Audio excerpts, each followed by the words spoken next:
Hi,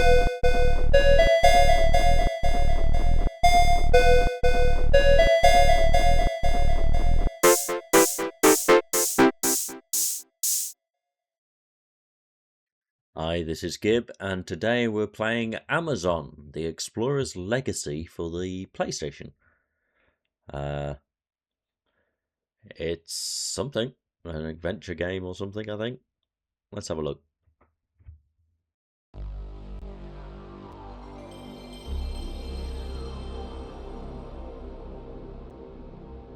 Okay then, let's see what this one's like.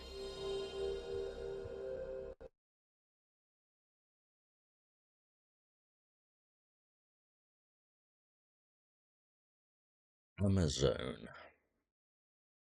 Microids? Never heard of them.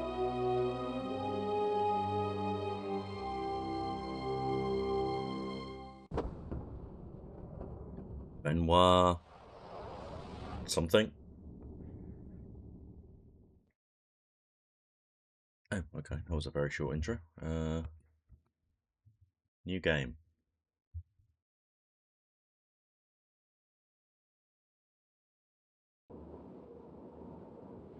Oh, more intro. Okay. Geese?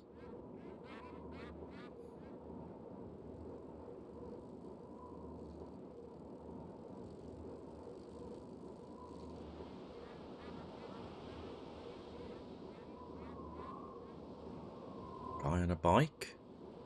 With a lighthouse in the background? Very foggy.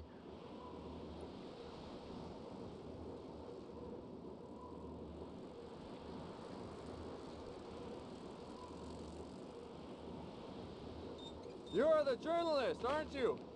I gave him your letter the other day. He's probably read it.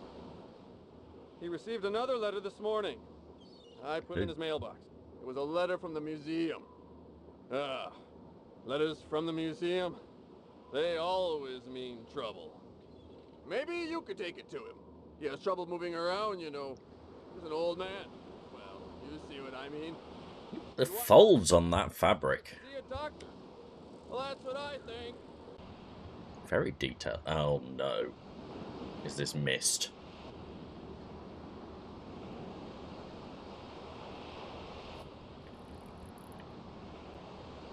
Voids. Oh my god. A loading screen between each 360-degree JPEG. Great.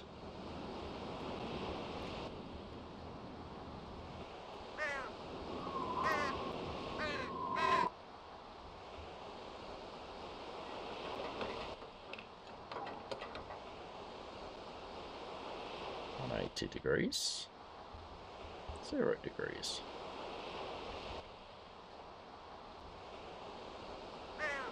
What's the point of that? Some obtuse puzzle, no doubt.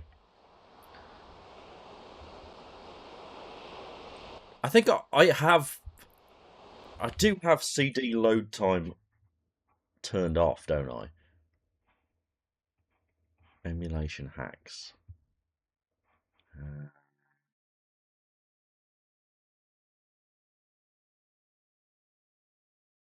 CPU speed, 700% should do. Let's see what that does.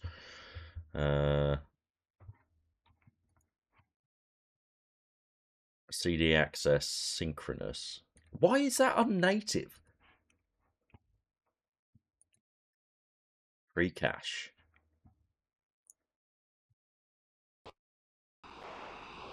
I might just restart that. Let's see.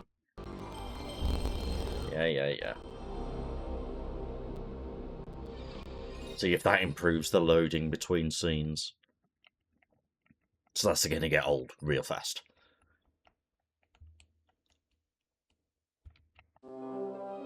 I am definitely going to have to remember to turn off that 700% overclock, though. Because that's going to cause issues at some point, I'm sure.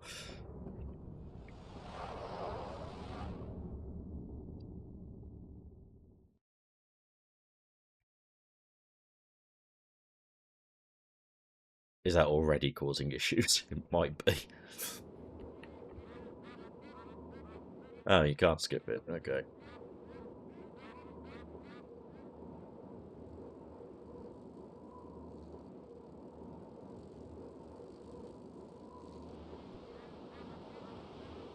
One day I'll get a proper CRT. Oh, P1100 or something. Is that what it is? 21-inch 2K monitor, and then I won't have to bother with the filters, and you guys can just suffer instead. You're a journalist, aren't you? I gave him your letter the other But day. they're more expensive than a new OLED monitor. He received another letter this morning. I put it in his mailbox. It was a letter from the museum. Letters from the museum? They always mean trouble. Maybe you could take it to him. He has trouble moving around, you know. He's an old man. Well, you see what I mean. If you want my advice, you should see a doctor. Well, that's what I think. Who asked? Oh, look at that though. No load times. Much better.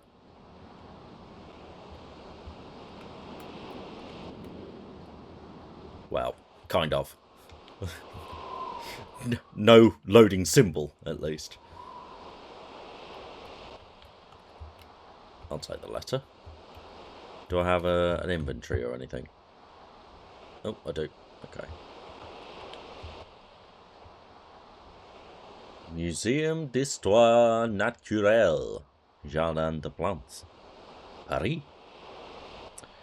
Sir, we have thoroughly examined your plans for a new expedition to the Amerzone, and we regret to inform you that we are unable to follow up your request for a grant.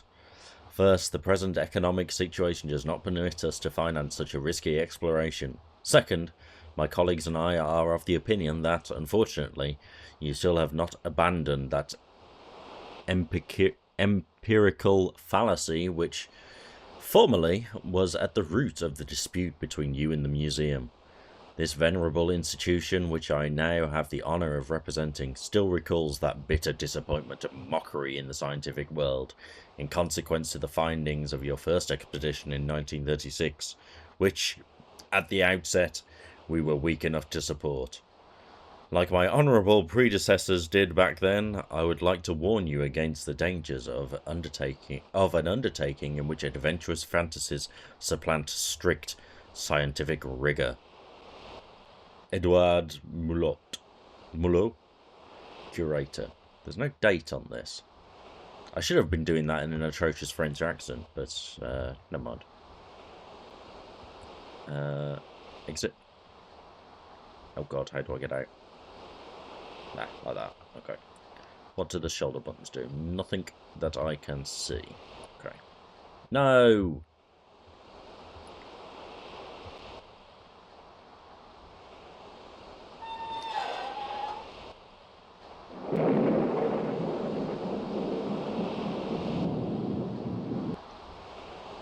That's a big anchor.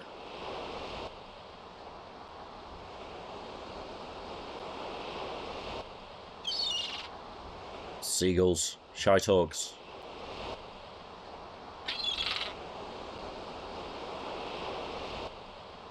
I don't think there's any. Doesn't seem to be any button to, like, change my interaction. So, oh, it's the wrong one.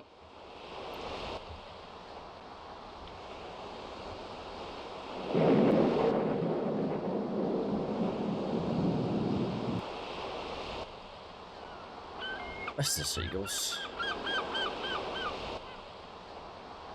I can't go round the back. Okay. Okay, front door it is. Every time.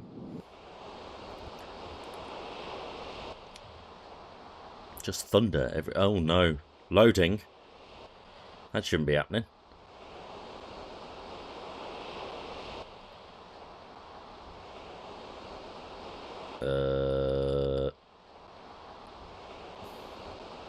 Hello? Is this the overclock coming to bite me in the ass again? quite possibly. Emulation hacks over 100%.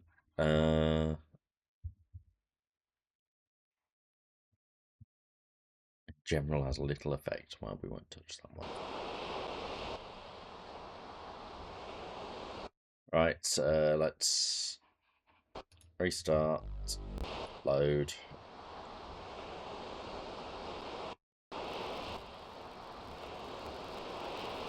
Well, this isn't working, is it? Oh, okay, let's restart again. I'll wait until we get back to this place, and then I'll start recording. Right, I was having serious trouble with this one. I've swapped to a different core in Retro Arch. We'll see if that helps. There we go. The turbo works.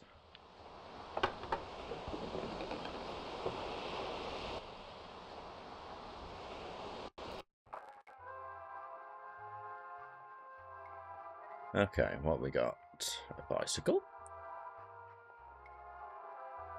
Very dark behind me. I assume that's the way I came in.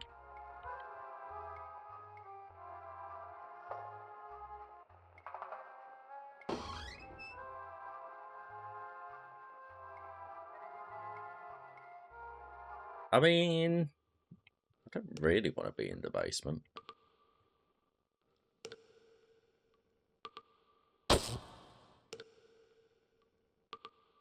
Oh, power.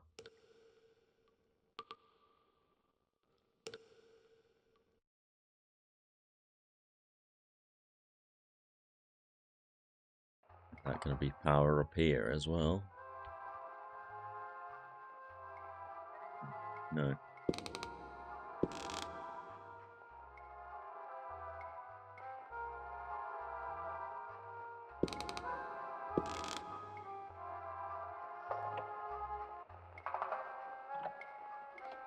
We're also at one time native bloody resolution, which looks terrible. But I was getting like 18 FPS for some reason.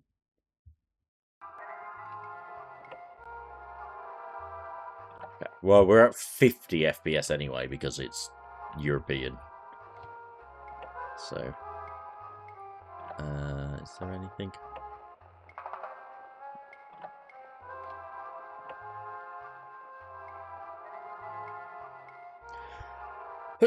Excuse me. Ooh.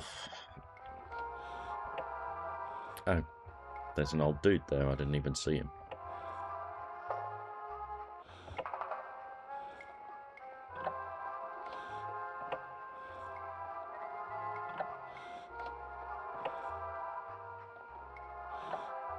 Okay, well, I grabbed something from his drawer.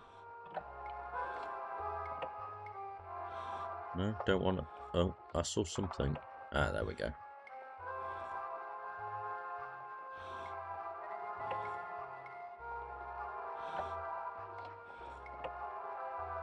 Okay. Is she supposed to be some kind of Native American from Amerzone that he fell in love with? I don't know. Oh, it's hard to pixel hunt in this. Okay, talk to the old dude then, I guess. You are the journalist, aren't you? Amerzone? Amerzone? Amerzone? Too late for me. Too late.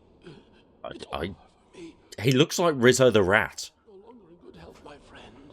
No shit. What can I do? In any case, Amerzone, all that. No one ever believed me, so... After all those years, it's incredible. The egg. The egg. The egg. It's still alive. Alive. Yes. Egg. I had planned planned to take it back over there to Amerzone. My expedition was ready, had it all planned out down to the smallest detail. But now, it's all over. I have no strength left. I have no strength left. You I'm must assuming help that me. this is originally French. Egg back. Take the egg of the white birds back to Amerzone, I beg you, please. Just a journalist, dude. Oh shit, I think he's dead. Can I go up? Oh, I can. Okay.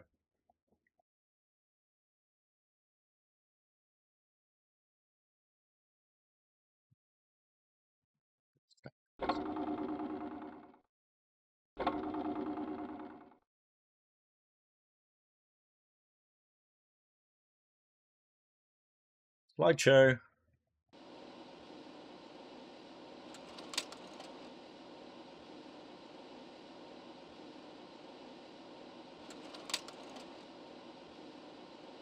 Okay.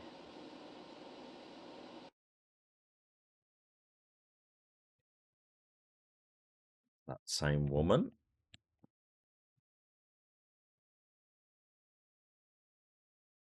This bug.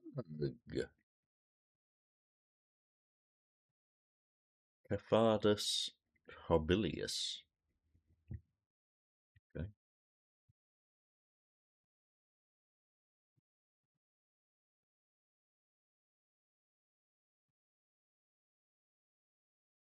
Voids.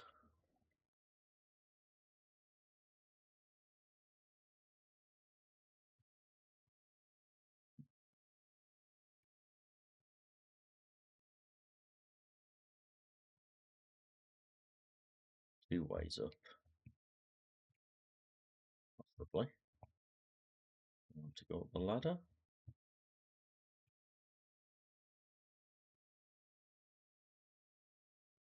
Sure. Why not?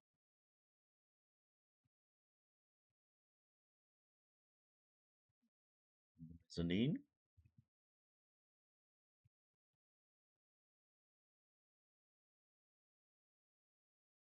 Oh yeah, I nabbed something out of his drawer as well, didn't I? That I didn't look at.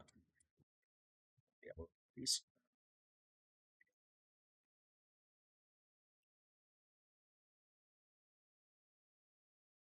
Hmm.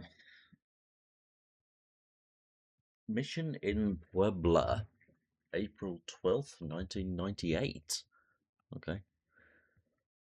Hang on, so he went to the Amazon in 1930 something, and now it's 1998. Jesus Christ. My dear friend, it was with great joy tinged with disbelief that I received your letter after over 50 years of silence. I must admit that I had given up all hopes that our paths would ever cross again. And to be quite truthful, I even thought that you were no longer with us. For we are too old now, I fear, and deep down inside, the joy of meeting you again is mingled with the fear of seeing you undertake such a risky expedition at your age. My old friend Alexander, I believe that I share your feeling of guiltiness towards this poor country of Amerzone. We have made many mistakes that only our youth may explain. Today, in the twilight of our years, we want to make right our wrongs in order to obtain an earthly redemption from our fellow men and from ourselves, which is quite derisory compared with divine justice. All this is quite human, I admit, but what folly to set off again at your age through the Amazonian forest and marshlands. You will fail on your way and leave your life over here. What's more, the Amazon you once knew no longer exists, my dear old fellow. Things have changed here, like in the rest of the world.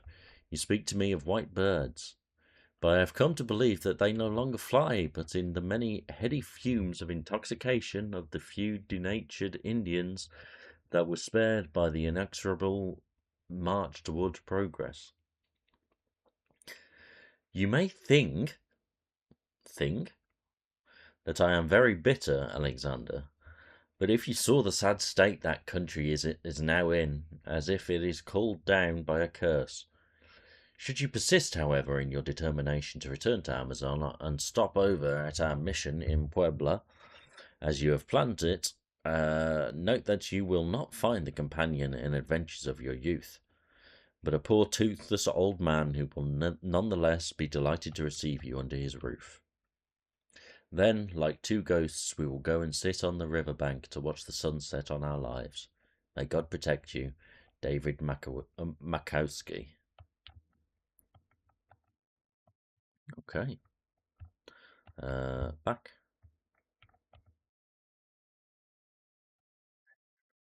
We'll go back.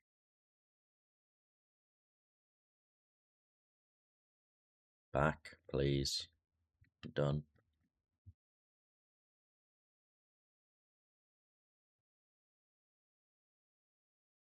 Oh God, I don't know how to get out of this. None of the buttons do anything. There we go. Had to get in the right pixel, obviously. We got another letter. Office of the President of the Republic and Presidential Palace, Monsieur Valembois,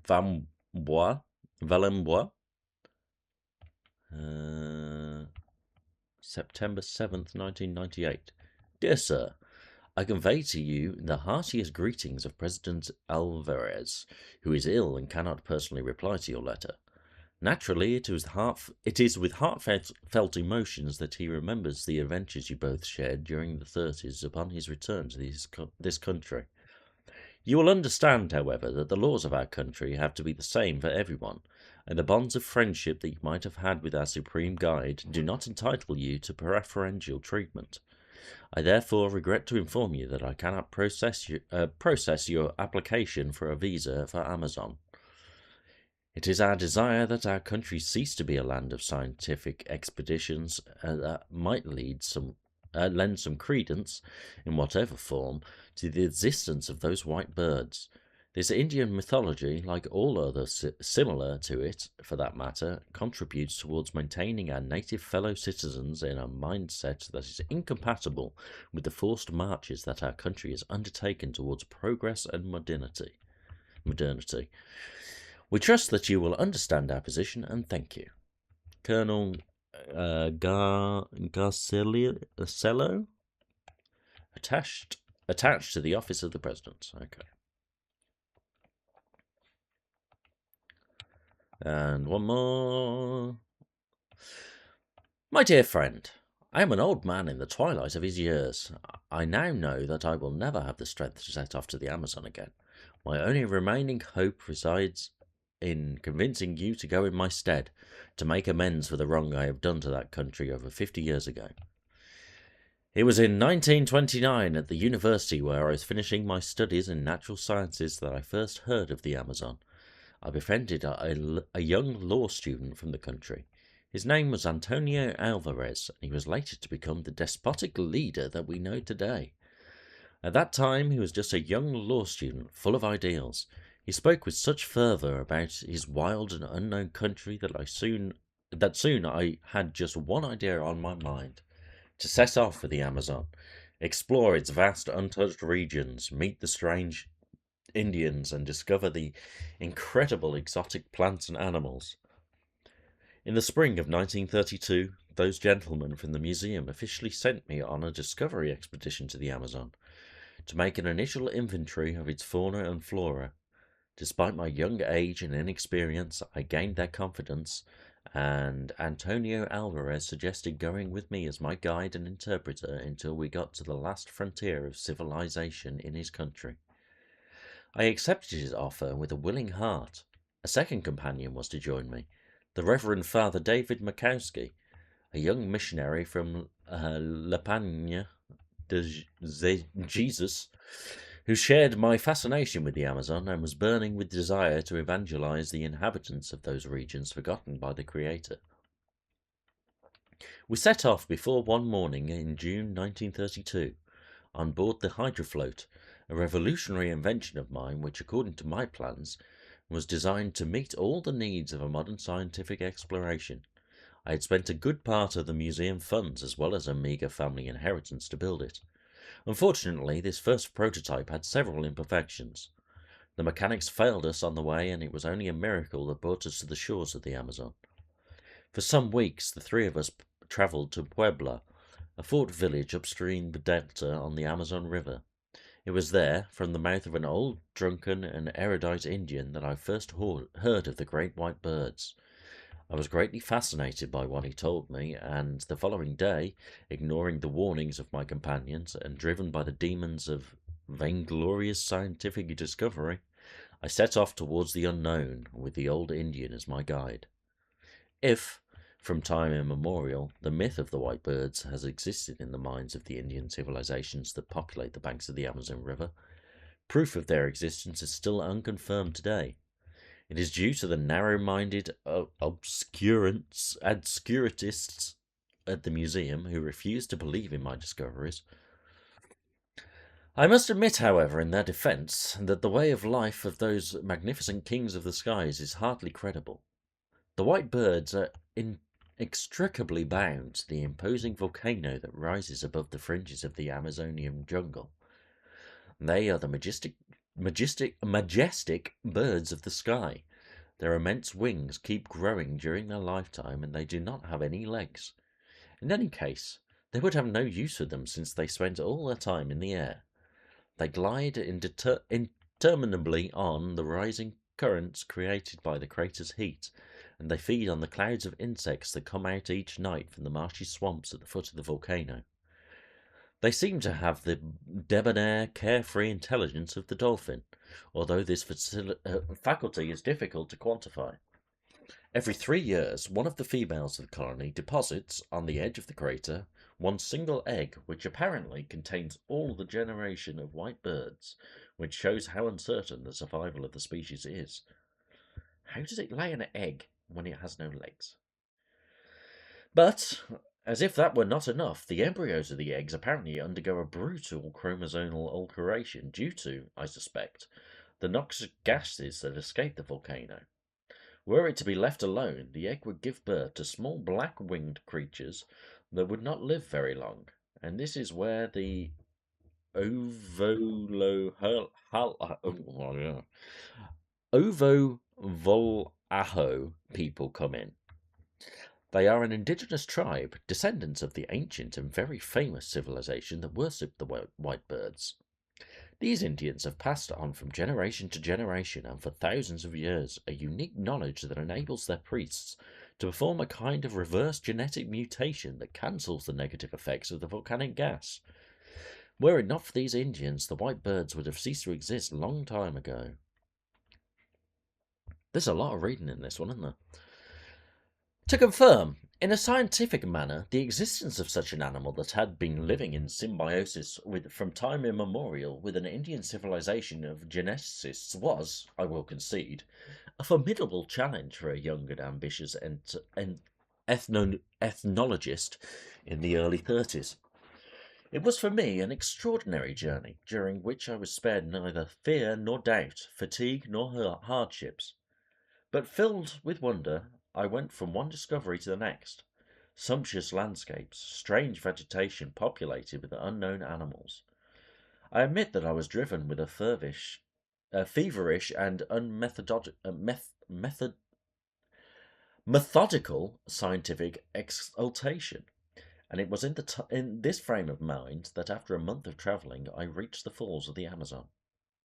My guide, tormented by a superstitious fear of this place, and depressed by the lack of alcohol, abandoned me without a warning. I was starving, extenuated and sapped by a vicious tropical disease, and I must say that I owe my life to the hospitality of the natives whose settlement was situated at the foot of the falls.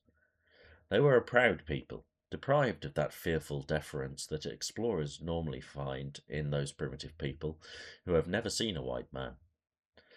I remained bedridden for a few days, and a young Indian girl patiently lavished on me the care that was necessary for my recovery.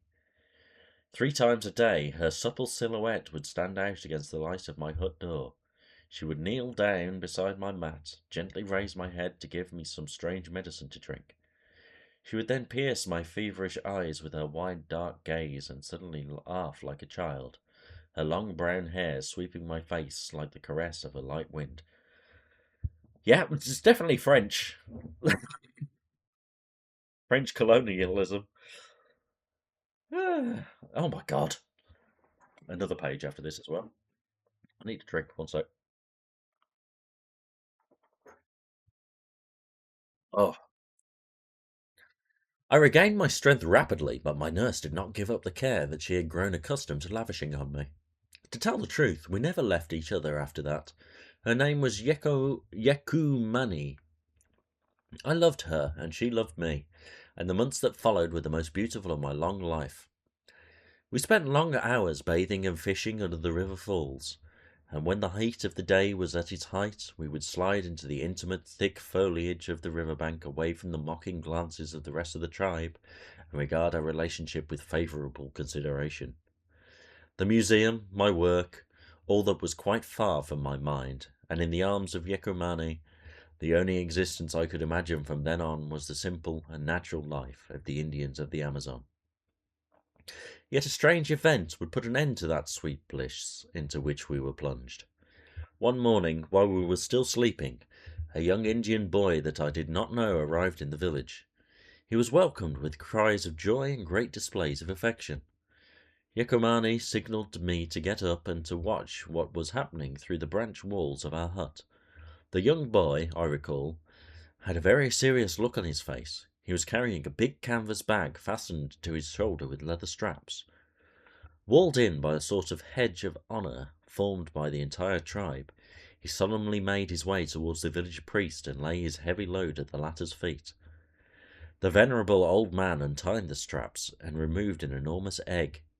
The entire village was overcome by a deafening silence that was hardly broken by the chirping of birds. Without saying a word, the priest introduced into the top part of the egg a long hollow stem that ended with a funnel-like shape. With this device, he inserted a mysterious liquid inside the egg, and after a while he withdrew the stem.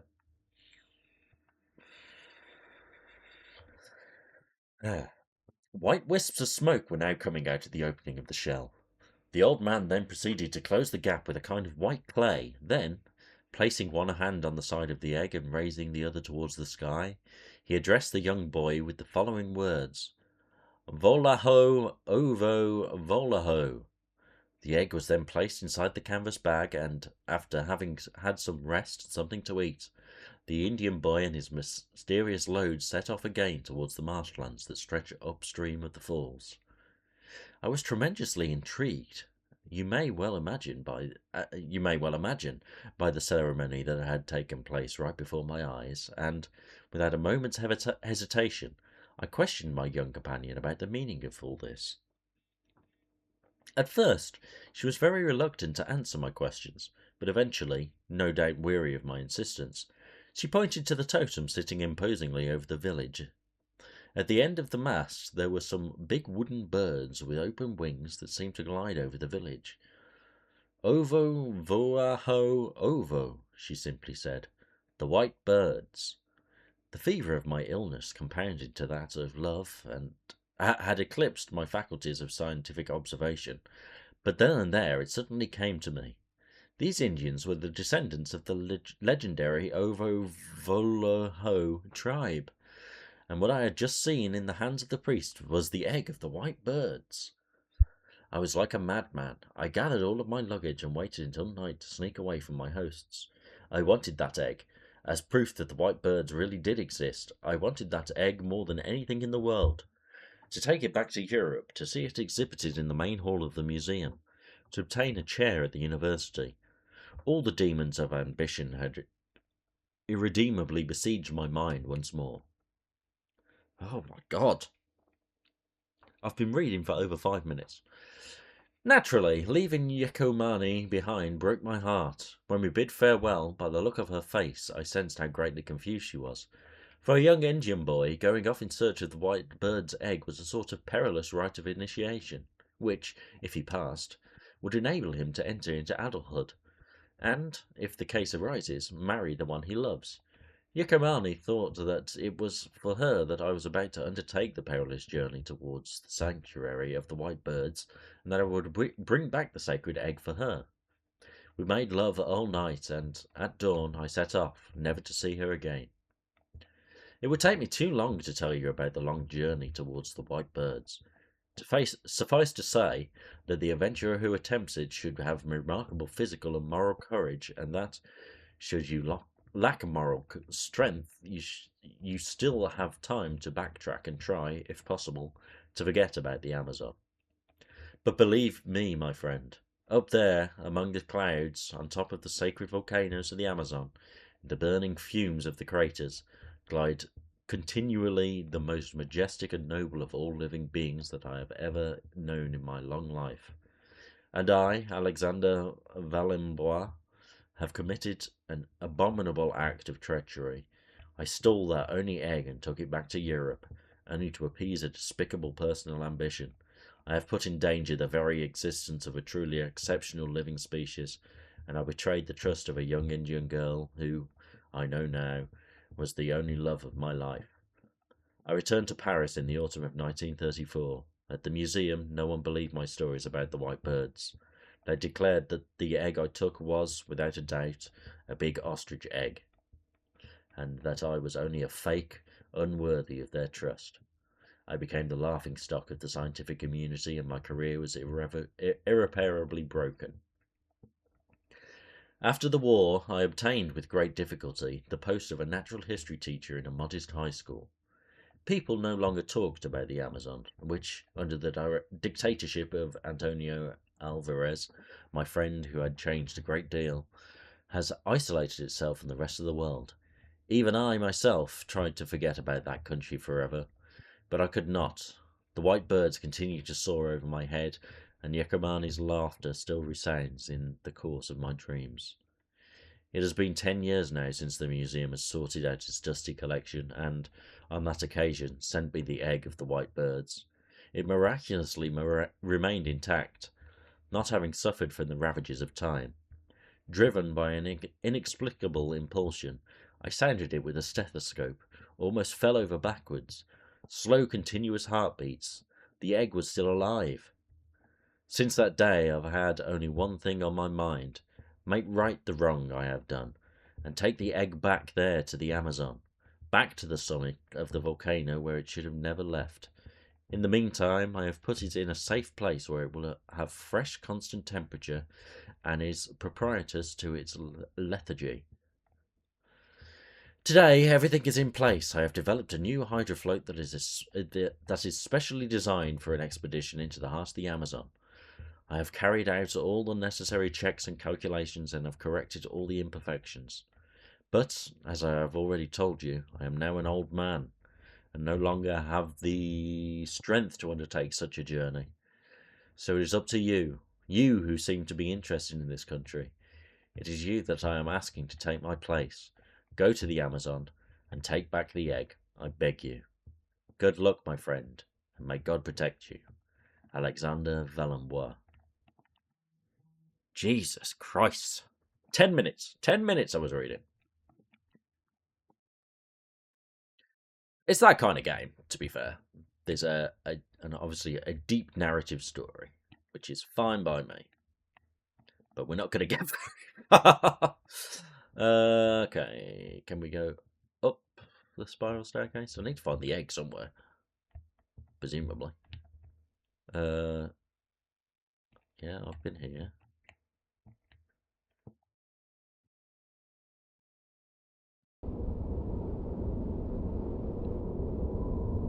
What we got here then?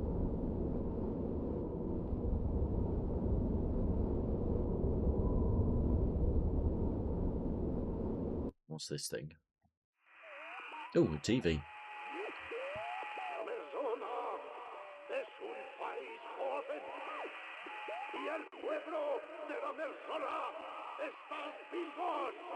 Entonces estoy el padre I assume this is Alvarez. y como un buen padre. Tenemos que salir esta noche. Subtitles would be good. Dentro, mira la Amerzona.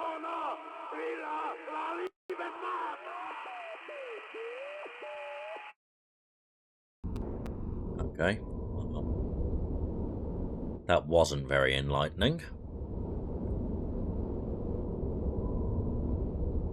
Ah, the spruce moose.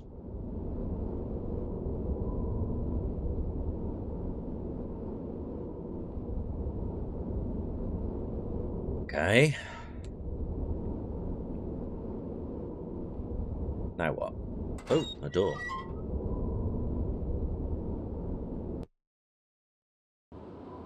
I want to find the egg before we finish, at least, surely. Come on.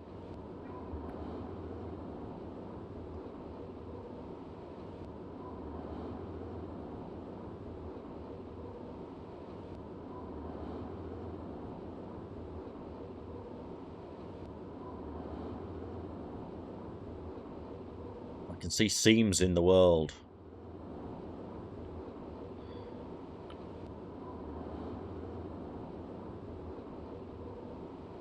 Hello, Victor. Cat on the desk.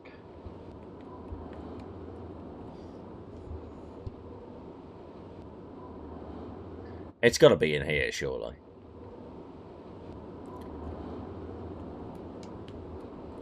Egg.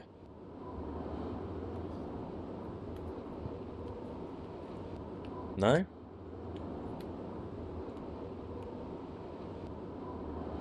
Hmm.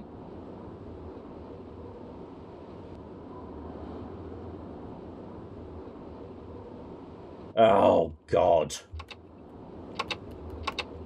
Well, who knows?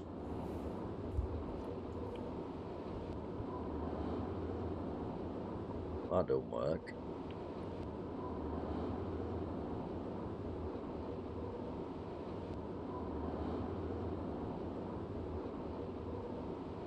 I can go down to the basement. I haven't been down there yet.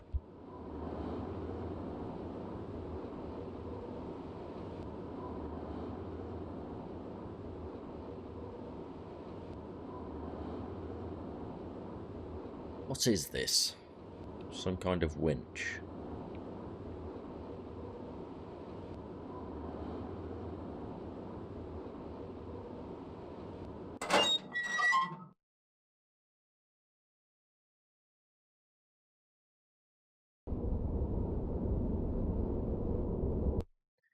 Down. Down.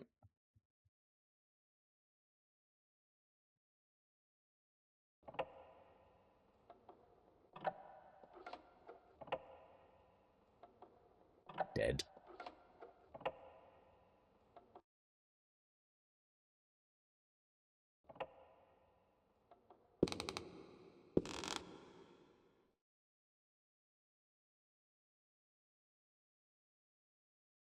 Down.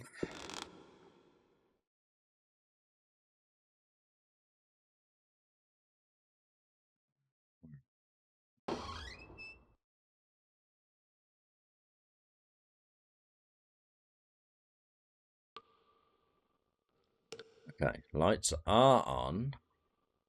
It's a bit dank down here.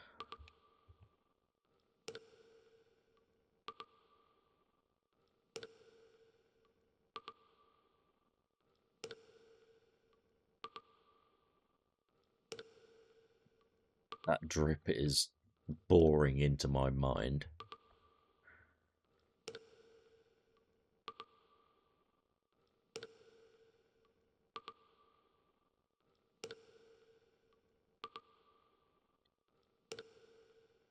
Oh God, where am I?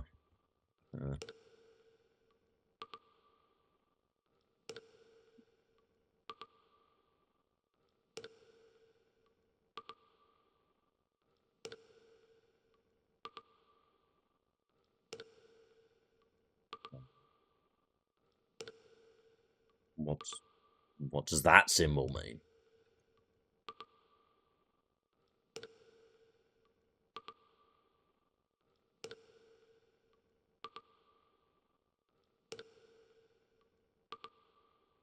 Did I know the combination already?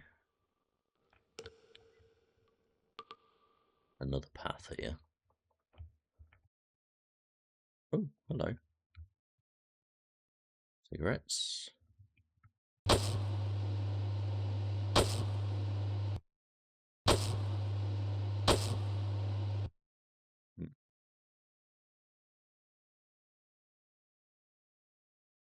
That do.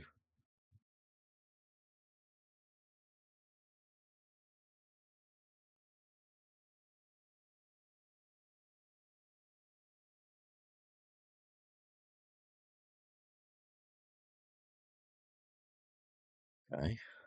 What do I do with this?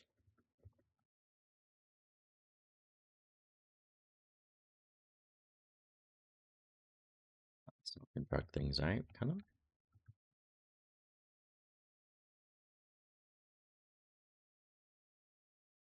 No?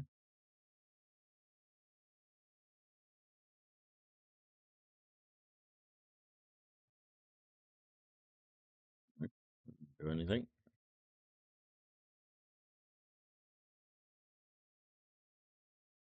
Well, I can't examine this. I can just pick it up. Which makes me think that I should be able to insert it in here. I mean, there's clearly a hole for it.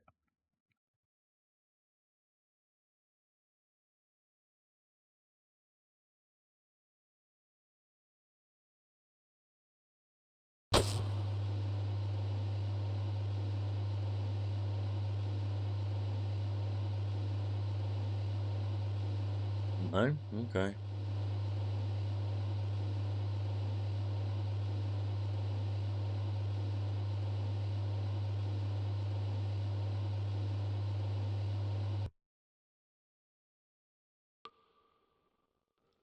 Did that open the door?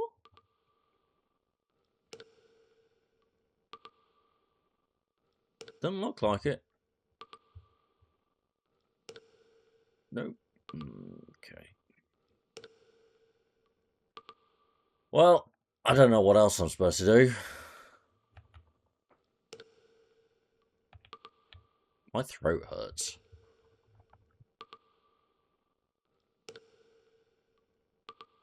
I don't know how voice actors do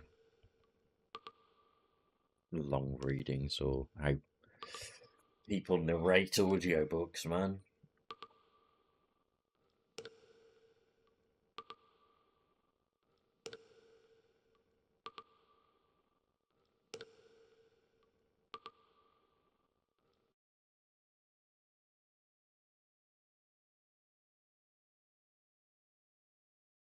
I don't know where I would have seen combinations. Oh, hang on.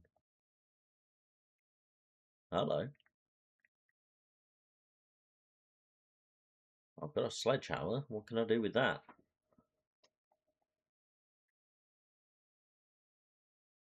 Smash the... No. No.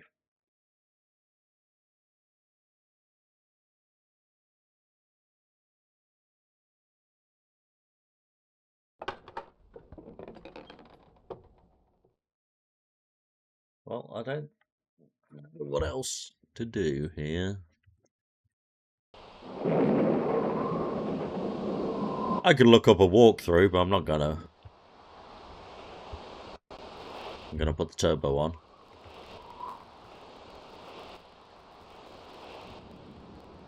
No, can't go back any further than that.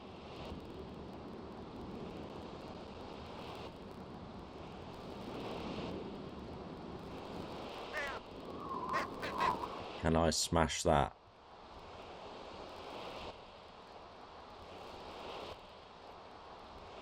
No, cannot.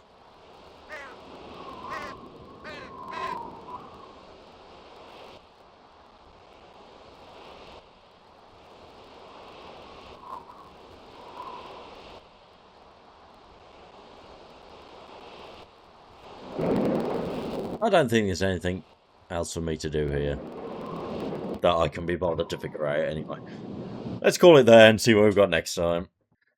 Okay, let's mark that one as played. Very Myst-like. I'm sure there's a good story there. Well, I'm not sure. There may be a good story there, but I'm not good with the obtuse puzzles. Let's clear the filter and see what the next one's going to be. Snake Pit for the Amiga. That could literally be anything. It's from 1988, so the cover art, who knows? Okay, well, we'll find out what it is next time. Thanks for watching. I hope you enjoyed it. Bye.